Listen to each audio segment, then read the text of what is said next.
As we exited Alexander's office, walking through the different cubicle spaces on the way back to the elevator, the wind whipping out of the doors as his secretary ran in a frantic panic. Everyone stopping to spectate, wondering why the wind was whipping through, what was going on. Alexander's office was no doubt very soundproof for the privacy of his meetings, and we seemed to be making a spectacle of ourselves. No doubt people had questions. As we entered the elevator and the doors closed in front of us, my father began to speak up. "Damn it. This isn't good. I need to have my lawyers prepared for if he says anything about this incident." "No, that won't be necessary," I replied. "What are you talking about, Gabriel?" "Alexander isn't going to tell anyone I held him over that edge. He's going to keep his mouth shut. Don't forget, while he's many things, he's also one of the primary stockholders for biotech. Until he has what he needs to seal the deal on taking the company, he can't afford to negatively affect the stock prices in any sort of drastic way. Send the company into collapse. Maybe if he could prove it, it would be a different circumstance. But biotech industries and all the cameras here are under our control. By the way, you should delete the videos. Don't hand the task off to someone else. Do it yourself," I said, looking over to my father sternly. "Just like that asshole says we can't prove he was the one who tried to kill me. It's our turn to pull the same gag with him. Let's see him prove it." "But you being alive was an advantage. We could have kept it secret, moved in silence. It would have been to our advantage," my father replied. "No, that's wrong as well. As long as I was kept a secret, Alexander would have maintained his act and had no reason to act outside of it. It could have been decades before he showed any sort of sign or made any sort of moves that would bust him. But now that I'm alive, back, and he knows I'm gunning for him, there's pressure. He no longer has the convenience of time on his side. He'll feel pressure to take action, to move, which will leave him vulnerable to being found out, or to getting himself into a situation where he won't be able to report what's going on. He'll be isolated, a sitting duck, so to speak. If you want to conduct unorthodox, illegal deals and bargains, you can't afford to be somewhere where you might get seen or recorded. So in other words, the only way to make true tactical moves against us in a way that he can't be thrown away for is by isolating himself to do it." "Well, I'm amazed that you've given it that much thought already, Gabriel. I thought you just walked there in an angry huff, a temper tantrum." "Ha, don't be surprised," the doctor replied, smiling over to my father. "Remember, he's got nanites in the brain. He absolutely did walk there in an angry huff. However, just because he's a bit emotional doesn't stop his brain from functioning at 10 times the level that a normal person's does. He calculated it probably in the office while he was dangling him over the edge of the building. You'll find that with his brain enhanced to nearly 10 times its normal capacity, the thought comes very rapidly, much more so than a normal human being. It's a very unique and, to me, sometimes troubling ability. His ability to calculate at a geometric rate is quite frankly a pain in the ass for anyone to deal with." "Thanks for the compliment, Doc," But let's get off the nanite brain for a second.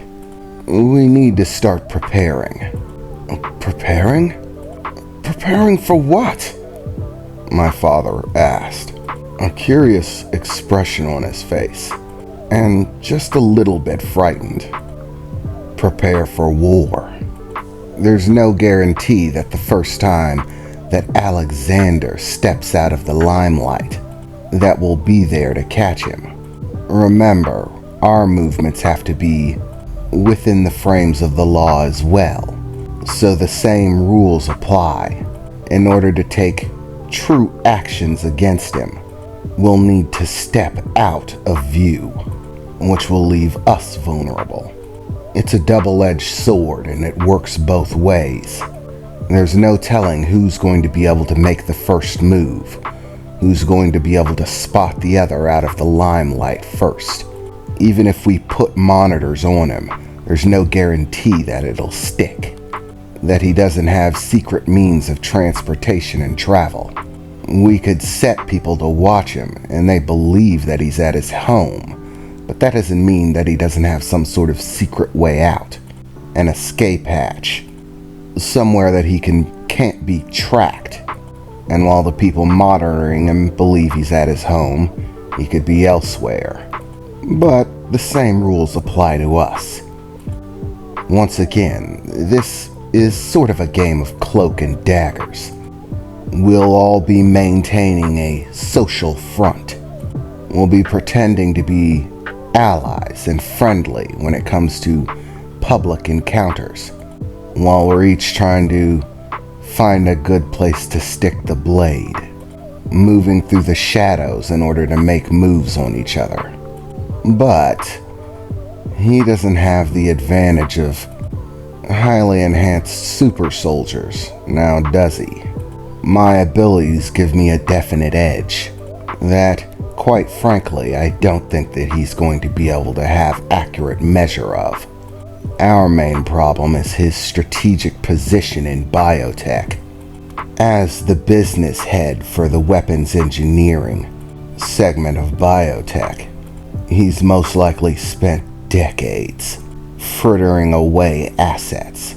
There's no telling how many designs that he's stowed away for his own personal use. How many different kinds of weapons, armor, robotics, nanites. Biotech has its fingers into all aspects of weapon design in all different categories. I remember from the lessons that I got when I was a kid. I never got to take a full tour like we were supposed to. I was actually looking forward to it a great deal, to get a first-hand look at everything biotech was working on. Then I might have more apt knowledge, but right now I'm working on the basis of the paperwork that I know, that I came in contact with all those years ago, things that I spotted out, things that people were made publicly aware of. One of the things that I'm aware of is that not everything that we create actually comes to market. There are countless different factors which can key in to whether a product becomes marketable or not. The one that's most concerning to me is financial requirement. A financial requirement? Emily replied. What do you mean? Come on, sis. You can't figure that one out? Danny said, was beginning to light up a cigar out of his pocket, blowing a thick cloud of smoke. When it comes to marketability, mass production, and weapons, it all comes down to cost versus function. Sure, you can always produce something that functions far better than anything else on the market, that has much more of a punch, more destruction.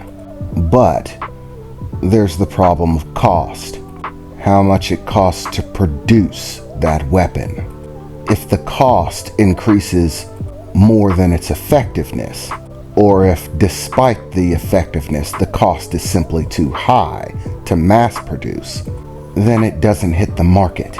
It's too expensive for people to afford buying in any sort of large quantity. So regardless of its massively increased effectiveness. No one wants it. But when it comes to money and assets, this guy Alexander seems like he's rolling in it, right? So, while an average person or a military force might not buy these products on a regular, meaning that they would be useless for biotech to mass produce, Alexander has more than enough money to filter away some of these overpriced weapons and assets and have them produced for his own personal use. Correct. I'd expect a weapons specialist to figure something like that out. So don't hold it against Emily. Remember, she's not a tech head like us. But that still leaves the problem of what he's producing. If it was substantial enough that he really wanted it, he might have even gone so far as to remove it from record, wipe the systems for any information regarding it. It'd still be a good idea to check inventions that fell within that category in our public records, which is another thing you're going to have to get on, Father. But, as I said, there's still every probability that whatever he took has long since been expunged. But, once again, it's a double-edged sword. You're the primary owner of biotech, so there's nothing wrong at all with finding a few odds and ends that aren't publicly affordable and using them for our own purposes. Primarily, outfitting us with weapons and armaments that far exceed what the average Joe can afford, or what companies can afford to outfit their soldiers and security with. Yes, I see your point, my father replied. That would be a solid move. So I should probably do it and repeat Alexander's method. Take it off of the line, utilize it ourselves, and then destroy the records, so that he can't tell what we're utilizing. No, that would be a bad move. Remember, Alexander has been running the weapons development and production area of our company for decades. If something gets removed from record, he'll notice. It's like giving him a detailed list of what we're taking. No, we simply take a copy of the database and then produce it on our own. If we copy the entire database and all the inventions and articles that could have come off the line but didn't, we'll have our pick of the litter, so to speak. We'll be able to use anything we want, in any combination we so choose. And because we copied the entire database, he won't know what's what, I said, as the elevator finally reached its stopping point, opening up into my father's office once more. Produce them ourselves? How can we do that? You must understand, this isn't normal business for me, son. I'm used to simply sending the orders off. I file paperwork. I send orders to the factories. The factories do all the production. We can't do it. Wrong, Father. We can do it. We just set up our own factory, that's all. A private one for our own private use. One that I'm in control of. Everything that we make will be for us. And we can make sure to secure this facility tightly. A security system that basically no one's getting through. And then make sure that Alexander knows we're going there. What? What do you mean, make sure he knows? Wouldn't you want to keep it a secret? My father replied as we stepped back into his office and he walked back around behind his desk. All of this is just confusing. I know, Dad. I understand this isn't a situation that you're used to dealing with. You're an honest man. You do honest business. You're fair-minded and even. You've never had to be cunning or underhanded. You've never had to rely on tricking your opponents, making them believe what you want them to believe. But the game we're entering now is a dangerous one. Now, we're coming upon a time where military strategy and covert tactics are going to play a high end in what we're doing. So to explain this last situation, the reason we're making this factory of ours obvious, making sure that he knows that's where we're working, well, it's because it's a trap.